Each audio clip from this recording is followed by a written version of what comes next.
നമസ്കാരം, ഞാൻ ഗിരിജ മാധവൻ.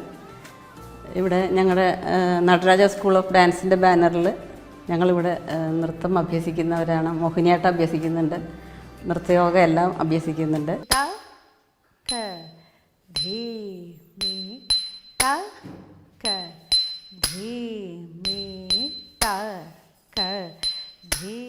ഗുരുവായൂർ മേൽപ്പത്തൂർ ഓഡിറ്റോറിയത്തിൽ വെച്ച് ഞങ്ങളുടെ മോഹിനിയാട്ടം അരങ്ങേറ്റമുണ്ടായി.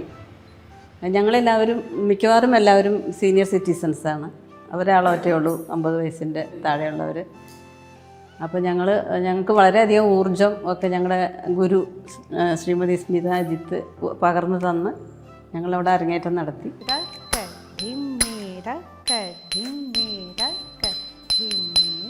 ടീച്ചർ ഇവിടെ ചെറിയ കുട്ടികളൊക്കെ ഡാൻസ് പഠിപ്പിക്കുന്നുണ്ടായിരുന്നു.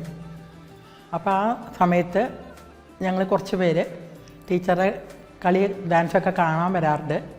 അപ്പോൾ തോന്നി നമുക്കും പഠിച്ചാൽ എന്താണ്, മോഹിനിയാട്ടം എന്താണെന്ന് നമുക്ക് അറിയില്ല. അപ്പോൾ മോഹിനിയാട്ടത്തിനെ പറ്റി മനസ്സിലാക്കാൻ വേണ്ടിയിട്ടാണ് ഞങ്ങൾ ആദ്യം ഇതിന് പുറപ്പെട്ടത്. അത് മനസ്സിലാക്കി അപ്പോൾ ഞങ്ങൾ പഠിച്ചു.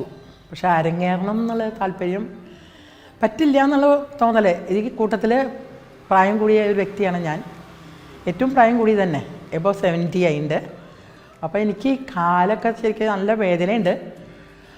പിന്നെ ഞാൻ ചെലങ്ക കെട്ടിയിട്ടില്ല. ആ ചെലങ്ക ടീച്ചറാണ് കെട്ടിത്തന്നത്. തിരുമുള്ളക്കാവ് ശാസ്താമാൻ്റെ നടക്കെന്ന് പൂജിച്ച് വാങ്ങിച്ച ചെലങ്ക കെട്ടി അവിടുത്തെ നടയിൽ തന്നെ സരസ്വതി മണ്ഡപത്തിൽ ഞങ്ങളൊരു കാല് വെച്ചിട്ട് ശേഷമാണ് ഞങ്ങൾ ഗുരുവായൂർ പോയത്. ഗുരുവായൂർ വലിയൊരു അനുഭവം തന്നെയായിരുന്നു.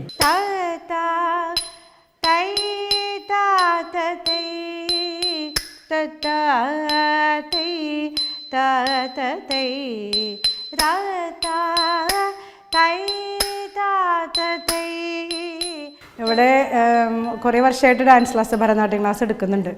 അപ്പോൾ ക്ലാസ് കാണാനായിട്ട് കുറച്ച് ചേച്ചിമാർ, വത്സലേച്ചി, കുമാരേച്ചി, രാധികേച്ചി, അങ്ങനെ 3 അവർ വന്നിരിക്കും. നല്ല ഇഷ്ടമാണെന്ന് പറഞ്ഞ് കണ്ടിരുന്ന് എന്നോട് പറഞ്ഞു, ഞങ്ങൾ ചേരട്ടെ എന്നാ മോഹിനിയാട്ടം പഠിക്കാനായിട്ട്. അവരെന്താ വന്നോളൂ, ഒക്കെ പഠിക്കാം. അതുകൊണ്ട് അങ്ങനെ തുടങ്ങി. അപ്പോൾ പിന്നെ വേറെ ചേച്ചിമാർ, ഗിരിജേച്ചി വേണ്ടി പറഞ്ഞു. പിന്നെ ബാക്കി എല്ലാവരും ഇങ്ങനെ ജോയിൻ ചെയ്തു. 4 കൊല്ലം കഴിഞ്ഞു. അതിനിടയിൽ കോവിഡ് വന്നപ്പോൾ ഓൺലൈൻ ക്ലാസ്സിലായിരുന്നു ഉണ്ടായിരുന്നത്. 4 വർഷമായി മോഹിനിയാട്ടം പഠിക്കുന്നുണ്ട്. ഇവിടെ ഈ വാര്യർ സമാജത്തിൻ്റെ ബിൽഡിങ്ങിൽ തന്നെയാണ് പഠിക്കുന്നത്. അതുകൊണ്ട് അങ്ങനെയാണ് അറിഞ്ഞത് ടീച്ചർ ഇവിടെ ക്ലാസ് എടുക്കുന്നുണ്ട് എന്ന്. പിന്നെ ഞങ്ങളുടെ ബന്ധുക്കളൊക്കെ ഇവിടെ തന്നെ ഉണ്ട്. അവരും വന്ന് സംസാരിച്ചപ്പോൾ ടീച്ചർ പറഞ്ഞു ക്ലാസ് എടുക്കാം, പ്രായമുള്ളവരാണെങ്കിലും കുഴപ്പമില്ല എന്ന് പറഞ്ഞു. ഞങ്ങളിവിടെ വന്ന് തുടങ്ങി. 2010 റിട്ടയർ ചെയ്ത് കഴിഞ്ഞ് 2016 ഞങ്ങളുടെ സ്കൂൾ CNL 100ാം വാർഷികം ഉണ്ടായിരുന്നു. അപ്പം ഞങ്ങൾ കുമാരിയപ്പല ഞങ്ങൾ കുറച്ച് പേര് 10ാം ക്ലാസ്സിലൊപ്പം പഠിച്ചവർ പിന്നെ കാണുന്നത് ഇപ്പോഴാണ്. അപ്പോൾ ഞങ്ങളൊരു ഗ്രൂപ്പ് ഉണ്ടാക്കി, കൈകൊട്ടി കളി ഗ്രൂപ്പ് ഇപ്പോഴും ഉണ്ട് ഞങ്ങൾക്ക്. അപ്പോൾ ഞങ്ങൾക്ക് മനസ്സിലായി കളിക്കാനൊന്നും ബുദ്ധിമുട്ടുണ്ടാവില്ല എന്ന്. അപ്പോൾ ഞങ്ങൾ അവിടെ മാർഗം കളി, ഒപ്പന അതൊക്കെ കളിച്ചു സ്കൂളിൽ സ്റ്റേജുമ്പോൾ. അപ്പോൾ ഞങ്ങൾക്കതൊരു ആത്മവിശ്വാസമായിരുന്നു. പിന്നെ ഞങ്ങൾ എങ്ങനെയാ വെച്ചാൽ കൈകൊട്ടി കളിയിലുള്ള എല്ലാവരും എന്ത് ചെയ്യുമ്പോഴും എല്ലാവരും ചെയ്യും, അത്ര കൂട്ടാണ്. അപ്പോൾ ഇവരൊക്കെ ഇവിടെ മോഹിനിയാട്ടം തുടങ്ങി കഴിഞ്ഞപ്പോൾ എനിക്ക് മോഹം. എൻ്റെ വീട് കുറച്ച് അകലെയാണ്, ചാത്തക്കുടത്താണ്. അപ്പോൾ വരാനൊക്കെ ബുദ്ധിമുട്ടാണ്. എന്നാലും ഇവർ തുടങ്ങിയപ്പോൾ എനിക്കും തോന്നി. 2-3 മാസം കഴിഞ്ഞപ്പോൾ ഞാനും ജോയിൻ ചെയ്തു. ഞാൻ ഓമന ശേഖരൻ, റിട്ടയേർഡ് സ്കൂൾ ടീച്ചറാണ് from Gujarat. Higher secondary, Hebron higher secondary school. അവിടുന്ന് റിട്ടയറായി വന്നുമ്പോൾ ആകെ കൂടി ഒരു ഡിപ്രഷൻ മാതിരി തോന്നി. ഒരു ആക്ടിവിറ്റി ഇല്ല, ഭയങ്കര ബിസി ആയിരുന്നു. ഗുജറാത്തിൽ ട്യൂഷനും പഠിപ്പിക്കലും മാത്സ് സയൻസൊക്കെ പഠിപ്പിച്ചിരുന്നത്. ഇവിടെ വന്നപ്പോൾ എന്താ ചെയ്യേണ്ടതെന്ന് അറിയില്ല. അങ്ങനെ ഇവിടെ അമ്പലത്തിൽ പോകും, തിരുവള്ളക്കാവ് അമ്പലത്തിൽ പോകുമ്പോൾ ഇവരൊക്കെ കണ്ടുമുട്ടി.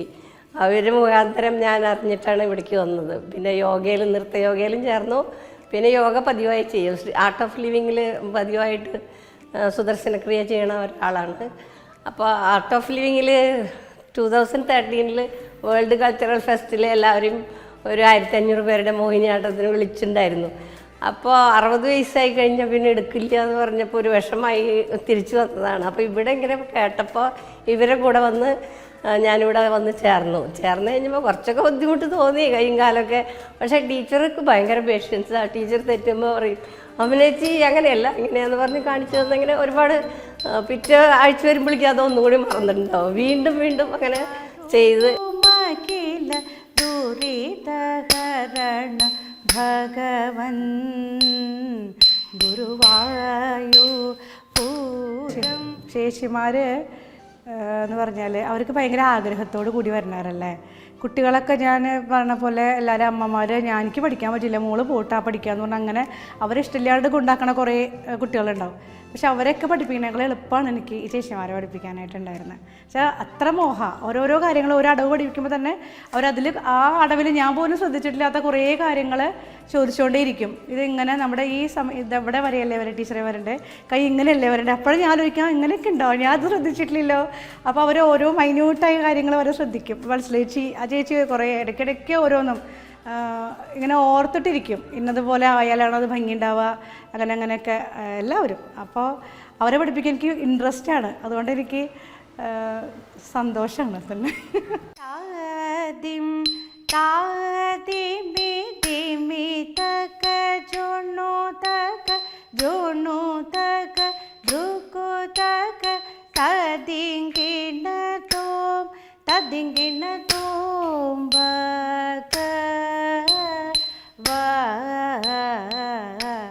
ഞങ്ങളെക്കാൾ കൂടുതൽ ഹാർഡ് വർക്ക് ചെയ്ത ടീച്ചർ തന്നെയാണ് ഞങ്ങളെ പഠിപ്പിച്ചെടുക്കാൻ. എന്നുവെച്ചാൽ നമുക്ക് കുട്ടികളുടെ മാതിരിയല്ലല്ലോ.